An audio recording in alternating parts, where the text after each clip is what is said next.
But in a situation where you find that a person look like the same, not necessarily tribal or regional. but I have said that.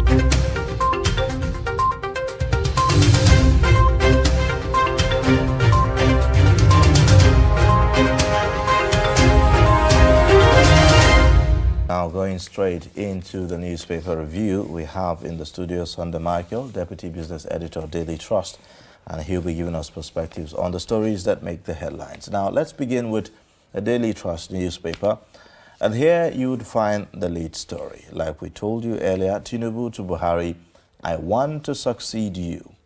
And then it has the riders that says, nothing stops Kingmaker from becoming king. Oh. That's interesting. Interesting way to capture, that. You also have nobody will get a ticket on a silver platter. That's according to the APC. There can't be only one aspirant, Professor Osinbajo Group. It's a smart move. That's according to Don, a political scientist, I believe. Also, the picture there shows you commuters stranded on Kano Street as tricycle riders embarked on strike yesterday. Now, for a state like Kano, for tricycle riders to go on strike, definitely that's going to have a devastating implication because it's mode of transportation there is heavily dependent on tricycle riders. So whatever the issue is, please, I think it should be resolved as soon as possible to avert this suffering, on Kano residents. Now, the next one, Keke riders lose over 300 million naira in one-day strike in Kano. So you could see that even the government is going to be losing a lot of money. So yes, at the bottom of that paper, that's the Daily Trust, you would see Standard Chartered to shut half of Nigerian branches, and that is found on page 7. Kidnapping. Fish farmers abandon farms in Kwara. The story on page 28. And you have Nigeria, Greece sign MOU on economy and security. So these are the major stories on the front page of the Daily Trust today. Okay, let's take a look at all the stories on the Blueprint newspaper. The Blueprint is also leading with a story about Bola Tinubu on 2023. Becoming Nigeria's president, my lifelong ambition. Wow, quite interesting. And the writers there says, I've told Buhari I'm running. Promises to make public declarations soon. 57 youth groups back Oshibaja to mobilize 5 million voters. North won't cede power to South through blackmail. Ex-Buhari's aid. You'd also see other stories there. Troops foil attack, kill 5 bandits in Kaduna villages. Fresh attack claims 1 life, injures 1 in Plateau. NSCDC moves to sanitize private security industry. You'd also see on the Blueprint newspaper this morning, Mali coup, ECOWAS leaders close borders, recall envoys, freeze assets. Sheikh Ahmed Bamba, JNI mourns fountain of knowledge, golden hadith narrator. You'd also see PSAN pickets NAS over minimum wage, peculiar allowances. You'd also see the story on page 7 about MPC ready to conduct first digital population census May 2022. That's according to the MPC boss. So these are some of the major stories on the Blueprint newspaper. All right. Now, let's take a look at the Punch newspaper this morning. The lead story there says, Ohaneze fumes, alleges injustice as Tinubu declares presidential bid. Then you have the riders there. I have informed Buhari of my ambition. He did not ask me to stop, says APC leader. Tinubu presidential ambition not rooted in equity, justice. It's Igbo's turn. That's according to Ohaneze. There we go again. Well, the pictorial there shows you parliamentary workers picket National Assembly protest on paid salaries and allowances. And then below that, you would also see APC picks January 27 for Ekiti governorship primary. Army arrests soldier for alleged assault on Oyo traffic wardens. Yeah, yesterday that video went viral on social media. A very embarrassing and disappointing scene. Ekiti sale boy disguises, threatens boss with kidnap, demands 1.5 million naira. And then at the bottom of the Punch newspaper, Kwankwaso rubbishes zoning, begins consultations on 2023 presidential election. And then suspected cultists tie Lagos casino attendants hands, stab victim to death. And then you see also FRSC begins enforcement of speed limiter, arrest 7 motorists. The stories at the top there says PNID firm paid $9,969 into director daughter's account before agreement signing. That's according to witness. The next one, devalue currency, further raise interest rates, IMF tells Nigeria and others. EFCC rearrest Momfa for alleged 32.9 billion naira money laundering. And then Disco's indebtedness hits 326 billion naira in 9 months, says the federal government. These are the stories on the front page of the Punch today. Okay, let's take a look at other stories on the Nation newspaper. It seems most of the newspapers are leading with a story about Tinubu's bid. It states here on the Nation newspaper, Tinubu, my presidential ambition, a lifelong dream. APC stalwart intimates president on bid to run. You'll see all the stories. Makinde promises befitting funeral for son. 90 arrested at Lagos airport for fake COVID-19 certificates. Here we go again. You'll find the details of that story on page 28 on the Nation newspaper. You'd also see JAM tells varsities, polys to conclude 2021 admission. Hope not lost for Leah Sharibu's rescue, says the Nigerian military. You'd also see Nigeria faces testy tie against Egypt in AFCON. These are some of the major stories on the Nation newspaper. All right. The Guardian is next. And here you have the lead story, the same, talking about Tinubu confirms presidential ambition. Says, I'm a kingmaker. I want to be king. The writers there says, Tinubu, I've informed Buhari of my lifelong ambition to be president. He has what it takes to be president, says YCE Secretary General. Coalition of 57 youth groups endorses Osibanjo as Buhari's successor. Only PDP can rescue Nigeria, says Diri Wike. Why PDP must not zone Nigeria's presidency to the south. That's according to Kwankwaso. And then there, the next story there beside the pictorial, Lagos forecloses plans to seal schools over resumption date. Troops kill 5 bandits, foil kidnap attempt in Kaduna. And then gunmen abduct ex-assembly speaker, 4 others in Imo State. These are the stories on the front page of The Guardian this morning. Let's get perspectives on these stories. And like we told you, we have Sunday Michael, Deputy Business Editor, Daily Trust. Good morning.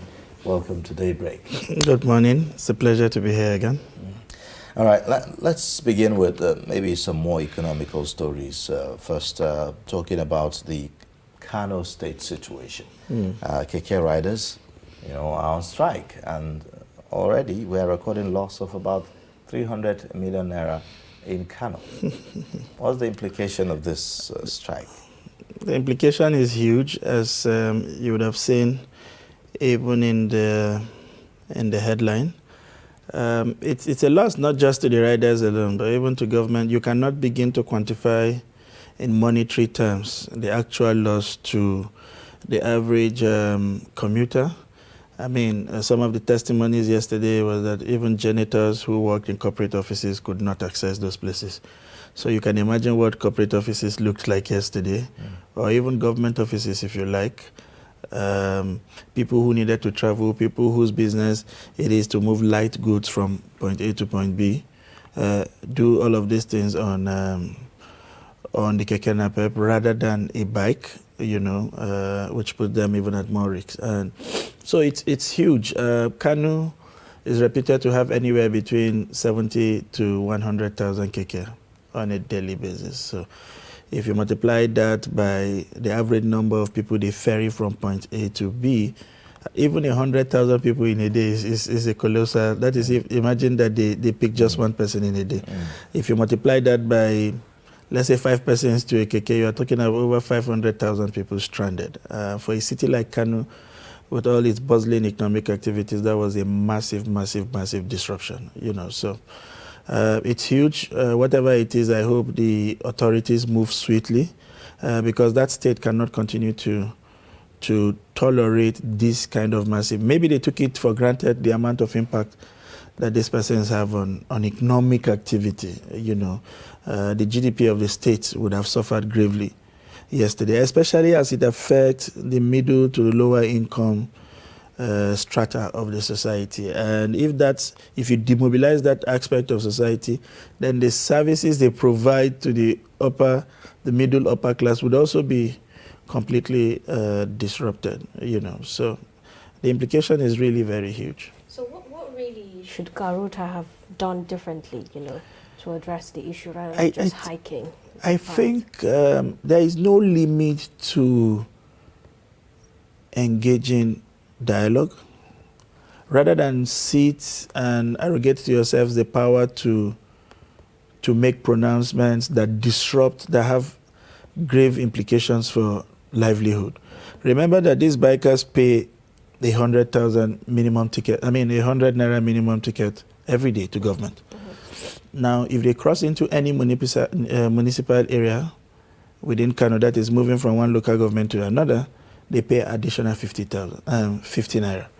On the average, some of these keke guys cross anywhere between 2 or 4 of those local governments because it's a very big city, right? And so, for those kind of persons, they pay around 300 naira to the government daily. Remember that some of these keke are actually taken up on higher purchases. So you net 300 naira off, they have to do some fueling, in some cases they have to do some repairs, and they have to meet their daily return to the owners of this bike. So you are to come up with an increase in their renewal, their papers or whatever, is to exert more pressure on an average person who is already struggling to meet what you already have as existing payment. And let us not forget, these guys are Nigerians, so everything we're talking about, increments in the cost of gas, VAT, they suffer these things. The proposed removal of fuel subsidy. They basically were saying these prices are beyond what we can afford. It will exert so much pressure on us. And it was one way of getting the government people to say, see, if you are not willing to come to the table, we can also cause some disruption to the economy. And I think that was very clear yesterday, the kind of statements that they made. And to think that at least 20 to 40% of students in public school within the municipal area council go to school with the aid of keke, right? Because in the failure of public transport, organized public transport system, because you can imagine the impact it had on schools alone. To the extent that even a university had to postpone its examinations because students were unable to make it to the school for examination. So, if you continue, then you will be talking about women who, implication for even maternal mortality, because women would be under death situations to get to the hospital. You can't ferry them on a bike. Maybe the closest thing to an ambulance you can have is a keke, and it is also not available. So if this goes beyond what they did yesterday, we may begin to track implications for other sectors. All right. Well, very interesting stories there. We are seeing also an advice by the IMF now telling Nigeria to devalue currency further and raise the interest rate. Is this a wise counsel? The IMS has always taken this position, so it's not strange for anybody who has been following the trajectory. They keep justifying the fact that they feel that our currency is still overpriced. They think we have not been able to find the equilibrium for what is a reasonable exchange rate currently. And the IMF economists, as the case may be, have all kinds of justification for making this call. But we also have a sovereign state to run with its own institutions, with its own economic. The CBN, for instance, has over 200 PhD holders in its coffers. People who are specialists in microeconomics situations, coming up with all kinds of analysis on what they think it is fair. So on the one hand, you are battling with price. On the other hand, you are battling with shortage in exchange rate control. And on the other hand, you are trying to also encourage lending to the real sector. So if you raise interest rate, as these people are clamoring for, you make credit very expensive, then it means organizations who ought to have taken credit to expand manufacturing operations will not do so because the cost of paying back would just be way out of the roof, right? That's the dilemma they are contending with, because you cannot be reeling out policies that will be counterproductive to your economic growth and survival. And so on the other hand, you want to raise dollar exchange rate. Remember, most of our companies also have to depend on spare parts imported. We are a huge import-dependent country. So you jack that up, exchange rate naturally will shoot up. This organization would then have to source more naira to get dollars to bring in spare parts or raw materials for their factories, or even the pharmaceuticals to bring in raw materials for drugs. And you know what they will do naturally? They will pass it down to me and you. And because whatever they do to afford it, they will simply raise prices. Today we are beginning to see a bottle of carbonated drink shrink to the size of a cough syrup,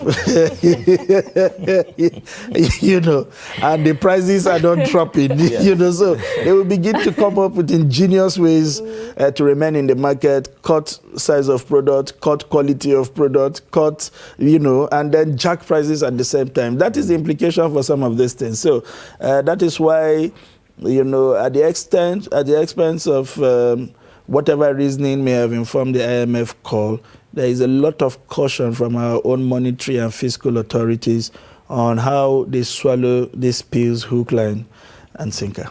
Okay, now we're also seeing parliamentary workers protest unpaid salaries and allowances. Well, some would say this might not be the right time for them to actually protest.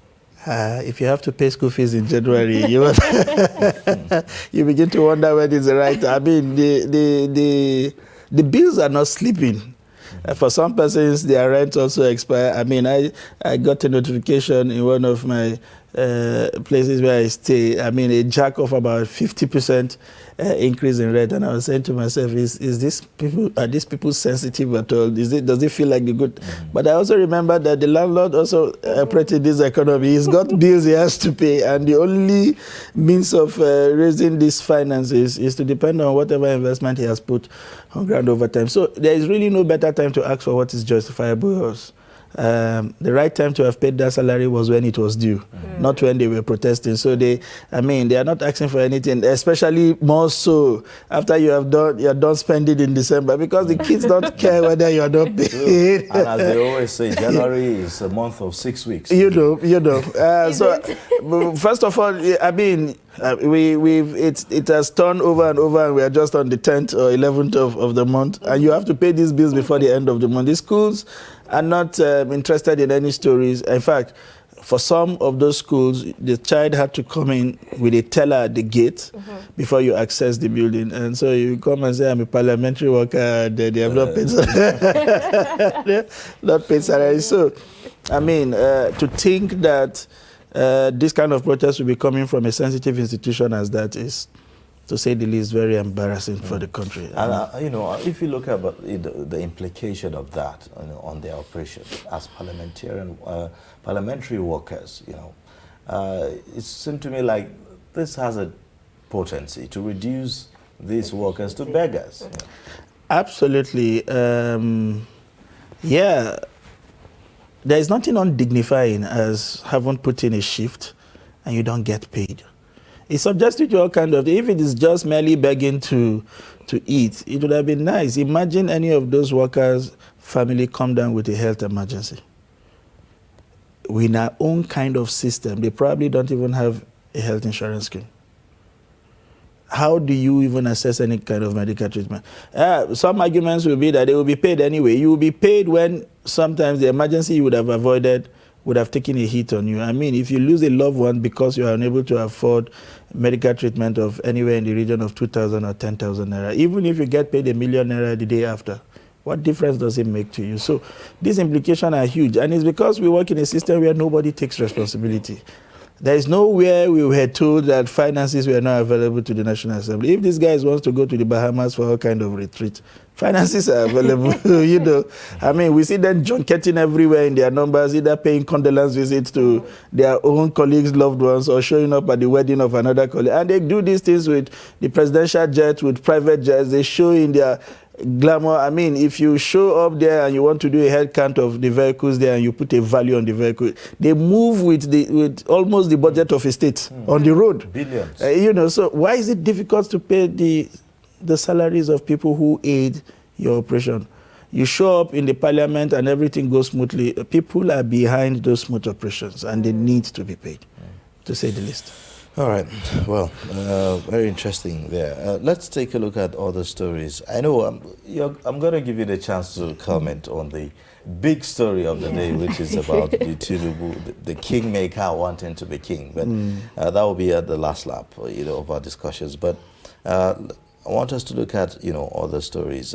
We are seeing that the federal government is also lamenting about discos not paying, you know, money.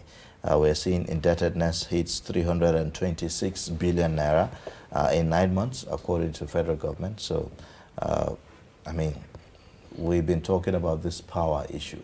So why are we seeing this high level of debt, you know, by the discos? The government is the prime, would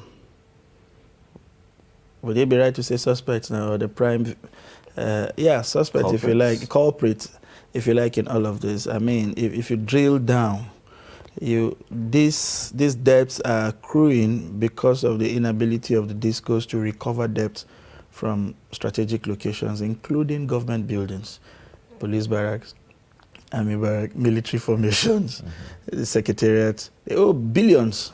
And, you know, there are places where it is difficult to enforce collections, or not to even talk about even cutting electricity supply to the. I mean, imagine you have to cut electricity supply to a military barracks. I mean, we were just reading how by not merely stopping traffic for military officers to pass when it wasn't their time, they came down heavily on the yellow fever person. I mean, you can imagine what it would mean if you tell a disco staff to approach a military barrack and cut off. I mean, you have to send an ambulance after that stuff. So those kind of scenarios have aggravated the situations. At some point, the government even have to, in a supplementary budget, provide for over 100 billion to reduce this indebtedness. So we have to understand that the discos are a business, you know, and if you're offered service, you have to pay for it. Matter of fact, I think it is also because the metering system has not been as effective as it should be. Because with the metering system, you don't get power until you pay for it. So it's prepaid, it's not postpaid. So what they are forced to do with most of these large buildings, government formations, is to provide the power and then come up with an audit to tell how much they had consumed, and then you start chasing them over a period of time to have this money paid. So if we can effectively migrate completely to the prepaid meters, then it means the government agencies would have to make the money available upfront, to buy the number of units they need to be able to provide power to these government buildings, among other places where they've had difficulties trying to recover funding. So it's a multifaceted problem. It has to do with the institutions. It has to do also, in some cases, with the inability or incapacity of the discos themselves to recover what is a proper billing from most of the places where they provide power. Okay, so now to the big story. Could you just comment on the kingmaker wanting to be king? What a way to couch that ambition. But I think it's been in the works for some time. We've seen all kinds of speculations. The kingmaker at several times had said he's consulting. Yesterday he told us he's being categorical and that he's going to come out. However, that the consultation continues, that is going to make a formal declaration. I don't know how that formal declaration would differ from what we have seen yesterday, but I think it's to be expected. We have started seeing all kinds of political machination in the last couple of days. We have seen a group going around the country trying to sell the vice president as the ideal candidate for the party. We've seen the president in his own media interaction saying he's not going to reveal his favorite because he fears that person may be killed. We are not sure if the favorite has revealed himself or is a different person from whom the president wants us to believe, But what that does to the Tinubu camp is basically the impression that, okay, since we are going to have more than a number of persons with interest in this, it's better to start early, put out your ambitions in the open and start taking. For others, they are not coming out because of the fear of burning out, because these things involve funds. And there are all kinds of groups waiting to show up at your doorstep the moment you make these things open, under all kinds of guys, helping you, whether it's neighbor to neighbor or whatever you choose to call them. So people are being tactical about it. Timing is of the essence. And so perhaps his own camps have done some kind of calculations and think, rather than continue to play behind the scene, this is the best time to show off. I mean, and you see the other groups are also responding. Wise is making his declaration that the best candidate would be a different person. So it's an interesting time for us. Now the cat has been let out in the open. And so every movement they make now, we would have the right to make all kinds of insinuation about those movements, because we know what those movements are get to us. But if you ask my private opinion, like the Tinubus, I would want to see the youth also gear up. You don't have to go to the president to announce your intention. You can announce it to us in the social media platform. I mean, there are quite a number of followings in those places.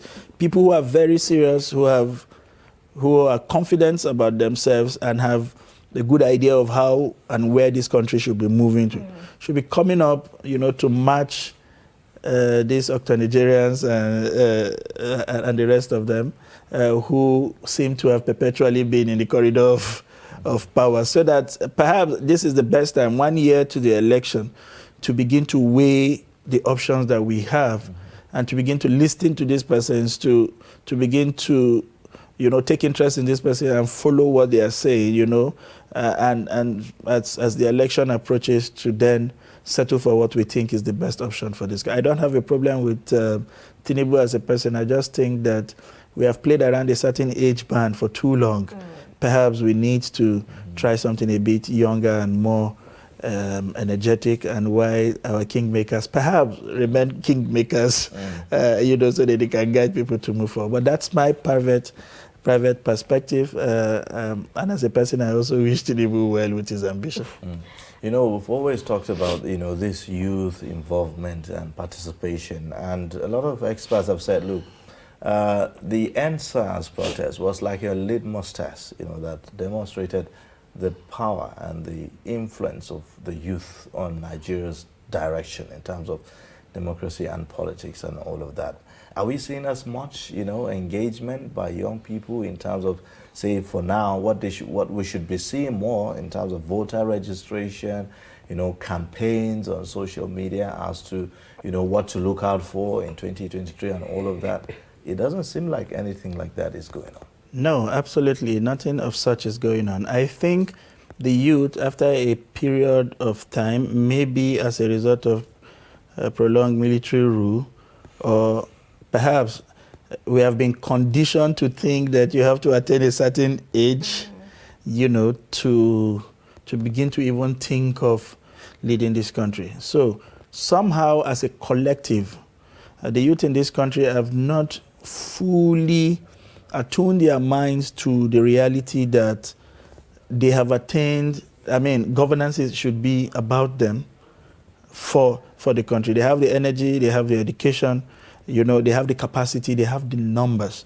If you put the total voting population of, let's look at the last election, 50 million for the president, another 10 million for the PDP president. That's just about 25 million. And we are talking about an active youth population of about 70 million. So you can even ignore the entire population that voted in the last election and canvass a new set of people that can change the narrative. That is, if, for instance, we imagine that the current people would not even do anything for you. So the space is huge. It can be explored further. We have the benefit of social media. You don't have to show up in any town hall.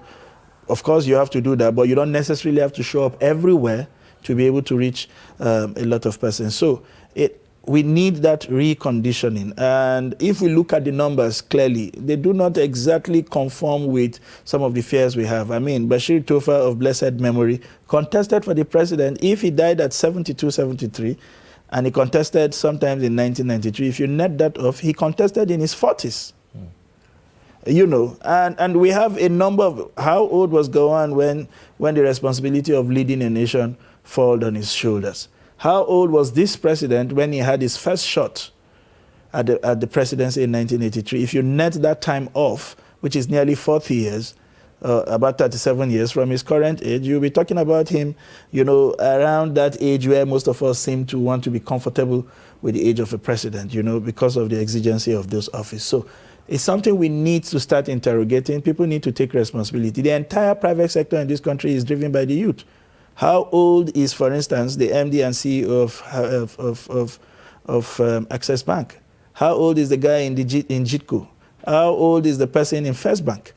And these are huge institutions with a lot of complexities being run by youth and several other private sector players. You can begin to look at that. If they could do it at that level, what is so special about playing, vying for governorship or even the Senate or in the national, rather than have these men who have given their best in the past show up in the Senate and they sleep half of the time and the other half. You know, I'm really curious again. Could it be, you know, because of the cost of governance, that is why, you know, the youths are reluctant to actually... I agree with the cost, especially judging from what it is, but that is why we have all of the options. How much do you need to be talking to people on social media rather than the way it is? What I'm saying is we may not succeed at the first try, but we can try to change how these things work such that the emphasis does not become largely about money, but about people who can engage, you know, with their followers and what alternative you are bringing to the table. And like other proper economies, that is why we need some kind of reforms with the electoral system that de-emphasizes cost largely and create room for competition. You know, at some point in this country, we talked about independent candidature. We don't know how far it will go when it comes to the presidency, but that is a serious game changer for elections, say at the local government council level or chairmanship, or even a state where people by their previous activities have garnered a lot of interest and following. You can then begin to rely, because if you want to depend on the structure as we have it today, it will be difficult for anybody to walk through the ropes, because the structure are controlled by all kinds of sets, and what they consider as criteria for putting out a candidate is completely different from the ideals that you and I subscribe to. Now, you know, if you look at, you know, as lessons, you know, from the NSAS as well, one of the things that many people pointed to is the level of coordination that was seen in that protest. It's unlike I don't think we've ever seen that kind of level of coordination. You have, you know, them providing security for themselves, providing financing. Yes, you know, emergency situations, ambulances and the likes, you know, water, food and all that. And, in some instances, you don't find them picking dirt from wherever they, go to and all of that. And people are saying, well, that's coordination. That shows a group of people that can actually organize themselves. So how is it so difficult to apply that, to, political campaigns and all that? There are quite a number of things to my mind. We have not been able to find a rallying point. We don't exactly agree on the same thing. It was easy with the NSAS thing, especially around the Southwest, because everybody agreed at a time that the police was a problem. It was like coming together, set our differences aside to fight a common enemy. We do not share the same aspiration when it comes to politics and religion in this country. We are so polarized and pursue different values that mobilization becomes essentially difficult. We have not been able to even when everybody suffers the consequence of bad governance, we have not been able to agree on what we should value and what we should cherish and uphold versus what we should not. So as far as we are concerned at national level, the conversation around politics is still largely immersed in where is the candidate coming from. If he's coming from my part of the country, then he will do no wrong. Where is the president from? If he's from my part of the country, then whatever he does is the best. In fact, that conversation, isn't it elitist kind of a conversation? And, forcing it down on the followership. Well, is it really elitist? It's about, then the painful aspect of it really is that it begins to also question the quality of our youth category on how, especially to divorce themselves from the prejudices of the past. If there is no power, it wouldn't matter where you come from in this country. It impacts your entire being. From having a decent, it's going to get hot very soon. Except you have extra cash to maintain a generator and run it for nearly 24 hours. You are going to suffer from the consequences of not having power. If you run a business, it impacts on your business. If you can't afford good food, it impacts on you begin to struggle with stunted growth with your children. It wouldn't matter who is president. If you show up in the market, nobody says where it's your local government or catchment area to know how much we are going to price the beans you want to buy and all of that. So we share in the consequence of bad governance. How we are not able to translate that anger, that dissatisfaction into some kind of consensus to begin to ask for certain qualities and criteria from people who aspire to leadership is what beats me as a youth. But when we show up in private institutions that are run by young people, they set rules, we all abide by it. We kind of direct our energies in one direction to get goals. But migrating that energy, that collective aspiration into public space has been difficult. How we are going to break that is what I don't understand, but I think it's something that really needs to happen and very fast. All right. Well, thank you so much. We have to end the discussion here. Thank you. Very, very interesting perspectives there. We've been speaking with Sunday Michael, Deputy Business Editor, Daily Trust newspaper. Now, we'll be going into another segment of the show, discussing other issues, not far away from, what we've been touching on with a different guest. Let's take this break. Please stay with us. But in a situation where you find that they look like the same, Not necessarily tribal or regional. but I have said that